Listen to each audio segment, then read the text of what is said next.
Hi friends, welcome back to channel. കുറേ നാളായിട്ട് നമ്മളൊരു വീഡിയോ ഇട്ടിട്ട് ഇപ്പോൾ നമുക്ക് കുറച്ച് തിരക്കായിരുന്നു. സ്കൂളിൽ കുറച്ച് വർക്കൊക്കെ ആയിട്ട് നടക്കരുത്, എക്സാംസ് ഒക്കെയാണ്. അപ്പോൾ അതൊക്കെ കഴിഞ്ഞ് ഇപ്പോൾ നമ്മളൊരു വീഡിയോ ഇട്ടിട്ടുണ്ട്. എല്ലാവരും ഒന്ന് കാണുക, കണ്ട് സപ്പോർട്ട് ചെയ്യുക.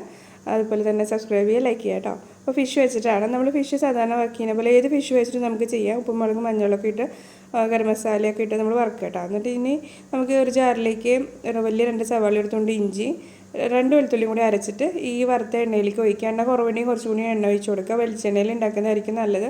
ഇനി നമുക്ക് ഇതിലേക്ക് പൊടികളായിട്ട് ഉപ്പ്, മുളക്, അതുപോലെ തന്നെ കുറച്ച് മഞ്ഞൾപ്പൊടി, ഗരം മസാല, മല്ലിപ്പൊടി എല്ലാം കൂടി ഇട്ടിട്ട് നല്ലപോലെ ഒന്ന് റോസ്റ്റ് ചെയ്ത് എടുക്കുക. അത് ജസ്റ്റ് ഒന്ന് അടച്ച് വെച്ചിട്ട് ഈ ഉള്ളിയുടെ പച്ചമണമൊക്കെ ഒന്ന് മാറുന്ന ഓരോന്ന് ഇളക്കി കൊടുക്കുക കേട്ടോ. ഇപ്പോൾ എണ്ണ തെളിഞ്ഞ് വരുമ്പോൾ നമുക്ക് ഇതിലേക്ക് നമ്മൾ വറുത്ത് കോരി വെച്ച മീൻ വെച്ച് കൊടുക്കുക. എന്നിട്ട് ജസ്റ്റ് ഇതിൻ്റെ മുകളിലേക്ക് ഈ മസാലയൊക്കെ ഒന്ന് പൊത്തി വെച്ചിട്ട് ഒന്നും കൂടി ഒന്ന് അടച്ച് വയ്ക്കുക. ലാസ്റ്റ് ഇറക്കാൻ നേരത്തെ കുറച്ച് വെളിച്ചെണ്ണയും വേപ്പില ഉണ്ടെങ്കിൽ 2 വേപ്പില ഇട്ടിട്ട് അത് സെർവ് ചെയ്യുക. അപ്പോൾ നമ്മുടെ ഇത് നല്ല ടേസ്റ്റി അതുപോലെ തന്നെ ഗ്രേവിയും ഒക്കെ കൂടിയിട്ടുള്ള ഫിഷ് മസാല റെഡിയാണ്. എല്ലാവരും ഒന്ന് ട്രൈ ചെയ്യുക, ഫീഡ്ബാക്ക് അറിയിക്കുക. Thanks for watching.